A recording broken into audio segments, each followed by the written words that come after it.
In the span of only a few years, we went from this. I'm gonna wrap one on one shoulder, I'm gonna wrap the other on the other shoulder, and you're gonna need a f***ing army to come take them belts off me.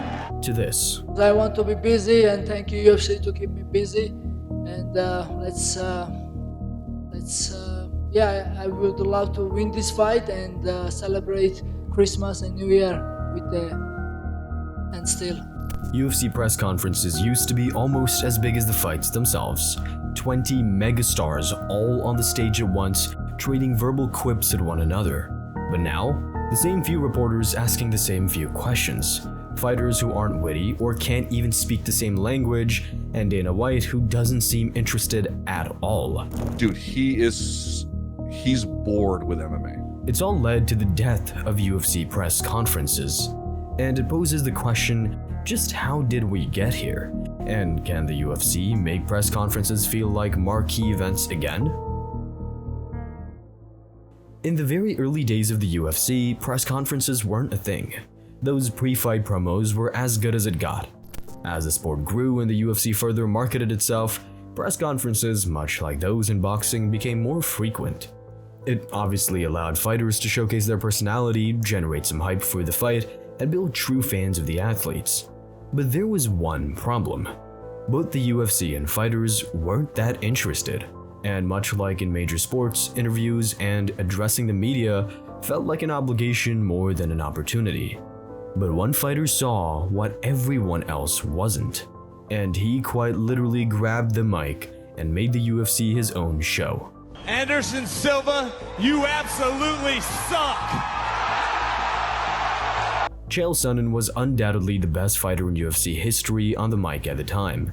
He came with pre-rehearsed lines, did research into his opponent's personal lives, and showed everyone what was possible in press conferences. You went a little too far in some of the things you said. Well, first off, I offer absolutely zero apologies. And secondly, listen guys, if you're not willing to go too far, you will never go far enough in life. And I don't care. I don't promote fights, I pick fights. I'm like John Jones, I sound like Sean Combs, and I got trombone-sized stones like John Holmes. For the very first time, the UFC had a fighter who everyone stopped and listened to whenever they had a microphone in front of their face. It sent Chael from a mid-tier promising contender to an absolute superstar almost overnight. Why are you asking questions in English? Anderson sits here like he doesn't understand you. Ed Soros interprets, and we gotta hear it a second time. First off, he speaks English, and second, we could replace Ed Soros with an app I could download for $9.99. What kind of bizarro world are we in here? This is the strangest thing I've been part of. You know, people ask me if I wanted to go to Brazil for the fight. Sure, it'd be neutral territory. Anderson lives in a mansion in Beverly Hills. And it reflected in his fights. Against Anderson Silva, the pair did almost 1 million pay-per-view buys for the rematch. Almost unprecedented numbers for the UFC at the time. The most I ever made was 8.8 in one night. Oh, wow. I made 8.8 million the second time I fought Anderson. Wow. And I know. Talking shit pays, boy. I know I just became a scumbag to the audience. I didn't mean to, but they used to post this publicly. They love you.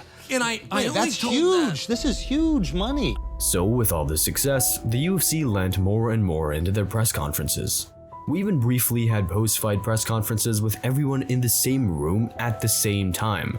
Yeah, literal minutes after brutal wars, opponents would be 10 feet away, talking about how it went. When you defeated Chris Weidman, he had said something to the effect of, he was really frustrated at losing the belt to you in particular. Try losing it to Michael Bisping. That's what I was gonna ask you. How do you feel? God, that guy's such a dick. I mean, you show your true colors after a fight, and that guy comes up to me and says, "You know where you are, huh?" Like, I picked you up off the canvas and gave you respect. That guy's a piece of shit, and I want to come kill him next time around. He's just a maggot. It's safe to say it was a bit chaotic. You, being the dick you are, came up to me and was a bitch I shook about your it. hand, and you said, I already shook your hand and told me to f off, basically. You asked me, do you know who you are? Do you know where you are, buddy? Yeah, that's after you. Yeah, Hey, buddy, you got the fuck. You got knocked out, buddy. Sit down, shut up. You got lucky. All right. Lucky. Yeah, real lucky. Bisbee. First round, buddy. First round. What an asshole, guys. I will come back and kill you. Last question for Okay. Hey. You can clearly see why they don't do those kinds of press conferences anymore. But that's not the point. The point is the UFC was booming. They were trying new ways to market themselves and pushing the boat. Press conferences were booming, fighters were trying to become stars, and The Ultimate Fighter was must-watch TV. And much like how Chael Sonnen came and changed the game, another fighter was about to take things to a level no one knew was possible. We're not here just to take part, we're here to take over! Conor McGregor absolutely shattered the ceiling on what the MMA world thought was possible for fighters to achieve. He was earning ungodly amounts of money, appearing on global talk shows, and became a bit of a household name. And while his fighting style helped, it was almost exclusively down to one thing: his press conferences. This guy TKOs people. When I knock people out, they don't f***ing move. They're not.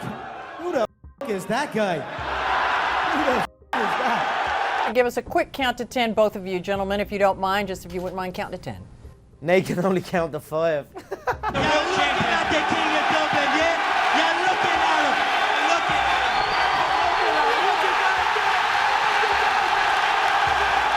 him. McGregor's charisma, sharp tongue, and antics were completely new to the sport. It made Fight Week feel like a massive spectacle. Fans had to watch the press conference, had to watch the weigh-ins, and consume as much media as they could. All of a sudden, people who had never heard of the UFC were talking about this hilarious Irishman destroying people on the mic. And the UFC started putting a huge emphasis on their press conferences. Look at everybody up here. They're all dressed like me. They're all trying to talk like me. They're all trying to be me. Everyone in the game wants this fight. This is the lottery fight. And this man took it on his last contract. Imagine that. Imagine getting the biggest fight in the history of the game and saying, shut your mouth, kid. You're getting paid what you got your last fight, and you're lucky you're even getting that. Yes, sir, and sign it. That's what happened. They took McGregor and Jose Aldo on a global press tour, creating some of Conor's most iconic moments. I pose different movements and different reactions than anybody on the roster, not just the division. So I am highly confident I will shut Jose Aldo down in spectacular fashion and take over the game. I say it how I want to say it, yeah? The king speaks however he wants. It developed this idea that didn't really exist before. The thought of fighters winning the mental battle in the build-up, giving them a slight edge in the fight. There's no denying that McGregor antagonized Aldo so much and for so long that the second bell rang, the Brazilian wanted to take his head off. Then he came in too aggressive, got caught in seconds, and lost everything. And Aldo is a legend, and everyone respects Aldo, and everyone's terrified of Aldo. And all Conor does through the entire training camp and all the press conferences is just talk mad shit about him. Hold on a second. Talks mad shit about him the entire time. Months of press conferences. Takes his belt from him at a press conference and screams at him and is like, inside this guy's head. So he's created the ultimate emotional pressure cooker. The second way press conferences were elevated was through these mega media days where dozens of top fighters all congregated at once. And the perfect example is the 2014 press conference they called The Time Is Now. On the very same stage was McGregor, Ronda Rousey, John Jones, DC, Anderson Silva, Nick Diaz, Rumble Johnson, Machida, Weidman, and many more.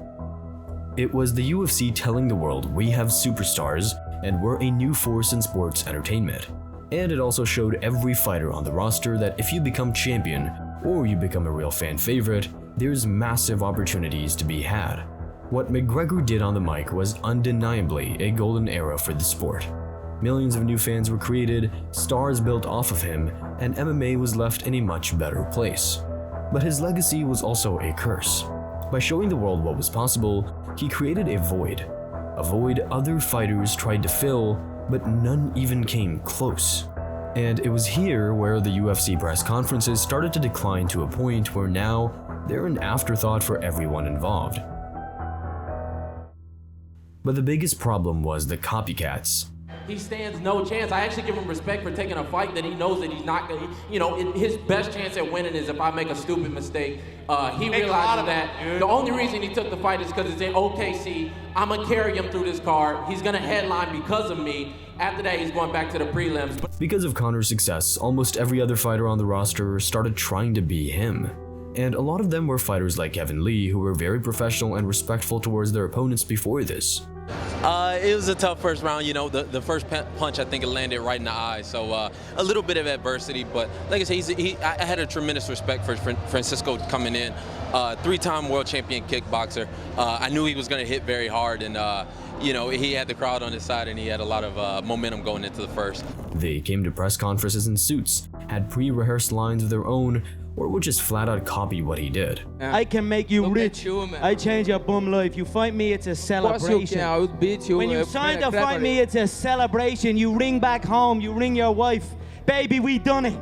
We're rich, baby. Conor McGregor made us rich. Break out the red panties. We're rich, baby. So don't say you would not take that fight, because you would take that fight like everyone else up here. Let's be honest, I have what everybody wants. Yeah. You know, it's green panty night when you fight me. But everyone was a fan of McGregor because what he did felt real.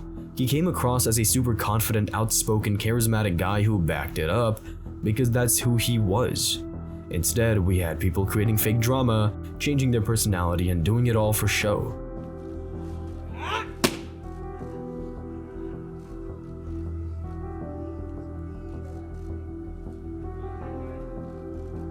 They were trying to win this fake mental battle, only to lose in the octagon and go back to their normal persona. It just felt desperate, and the fans knew it. Fighters who had been in the UFC for half a decade and were extremely normal, nice people began trying anything they could. The cringe was off the charts. And the mixed martial arts you once knew, I am no more. I am something completely different. The only fight that matters to me now is the #1 contender spot. I will have the UFC title. You certainly continue. I know right now there is not a man in this planet that can stop me inside this octagon, and only politics can slow me. I don't have much left to say other than you have seen nothing yet. Maybe it generated a bit of hype here and there for certain guys, but they couldn't sustain it. And for fighters like Kevin Lee, Colby Covington, or Sean O'Malley, once they lost a couple of times, it all came crashing down. Then they were left with this weird gimmick that wasn't authentic to them and either had to stick with it or change their character yet again. And the MMA community definitely took notice. They have the look of someone that could be charismatic, but they're literally rocking the personalities of rocks, okay? They've got the personalities of rocks, and it sucks, and there's no effort. Us fans aren't stupid, we know forced drama and fakeness when we see it. And with the likes of McGregor gone, the DC x Jones rivalry over, Ronda Rousey also gone and others following suit, the buzz around press conferences vanished. The Ultimate Fighter faded into obscurity, the UFC were holding fights at the soulless Apex Center, and a big part of the sport's character had faded away. And there's many, many reasons why press conferences continue to feel like painful experiences. With the sport becoming increasingly global, we're seeing fighters from different regions, unique backgrounds, and great stories.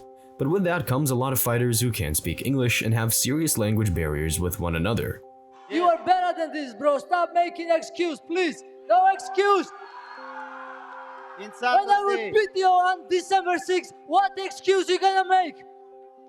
Tell me now. You gonna make excuse when I repeat you again? Tell me now, please. More. Are you gonna make any excuse? More. Are you gonna make excuse on December 6th or no? Tell me now, please. Do you have any injuries now? More, ask more. Do you have any injuries now? Saturday, we will see. For the press conferences, it means waiting for translators who, through no fault of their own, kill the back and forth and ruin any interactions between the fighters. I mean, no one wants to hear a question get translated into Russian, a fighter talks for 1 minute, then some random translator repeats it back in English to us, and usually through a shoddy microphone. Then almost all UFC fans will agree. The questions themselves are utterly boring. It's the same 4 or 5 reporters asking the same boring old questions on repeat. How do you plan to win? Are you excited to fight this guy? What do you think is going to happen? What about this fight excites you? And more importantly, what are you going to show the world? What are you going to show this Sydney crowd on Sunday? They're understandably conscious of asking the big-hitting questions, upsetting Dana White, and having their media passes taken away. It's why the best interviews are done by independent reporters and not at the UFC events themselves. Just look at the comments under the UFC 324 press conference. The fans are complaining about the microphone quality, same boring questions being asked, and wanting some fun injected into press conferences. Another big complaint from the UFC world is that Dana White himself just doesn't seem interested anymore. Dude, he's bored with MMA. He's checked out from it and he's bored. It bores him. Just look at the body language, it's bored. He seemingly wraps things up super quick, gives half-hearted answers, and it appears like the press conferences are an inconvenience to what he's doing. But a lot of the flack came after his lackluster announcement of Israel Adesanya versus Joe Pyfer. Middleweight champion Israel Adesanya versus Joe Pyfer.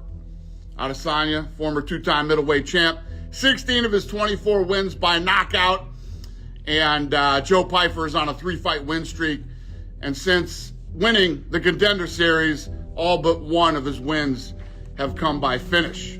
On the one hand, people want you to both say that, hey, isn't the UFC the best promotion in the world? And then on the other hand, not allow you to notice the truth about this kind of thing. It's like, you're telling me that announcement for that main event, that's what the best promotion in the world does? Really? And then the most concerning underlying reason, the lack of stars. Guys like Paddy Pimblett and Sean O'Malley, those who were supposed to carry the torch on from McGregor, just don't resonate with the fans nearly the same. They're some of the more entertaining fighters on the roster and absolutely generate hype, yet even they can still feel flat in press conferences. Last thing I'll ask for you, Rob. Again, a lot of people are talking about where this puts Sean O'Malley if he wins. Is he the biggest superstar in the sport? You walk away with the title on this platform, on this stage. Where does that put you in your career? Still no one will care.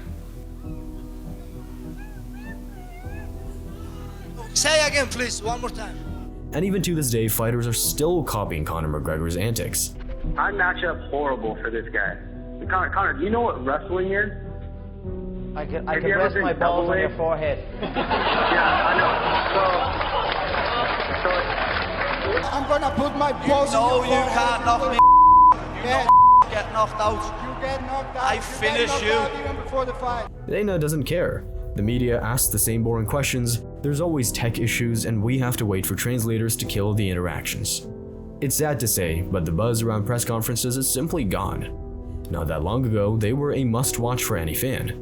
You'd count down the days until the press conference. You'd be hyped for International Fight Week in Vegas, where you knew crazy media days would happen. Maybe even the UFC would take a press conference to your city. But now, the UFC rarely puts that extra effort into the marketing. Perhaps they were more inclined to do it when the sport was full of stars and at its absolute peak. In modern-day UFC, though, they just seemingly go through the motions. Average press conference, basic pre-fight promotion, and hardly anything out of the ordinary. I'm not sure what it'll take to bring press conferences back to their peak again, but for now, they just don't hit the same as they used to. If you enjoyed this video, we made a super interesting deep dive into why the UFC are trying to cut Arman Tsarukyan out of the title picture at 155 pounds. You can check it out here.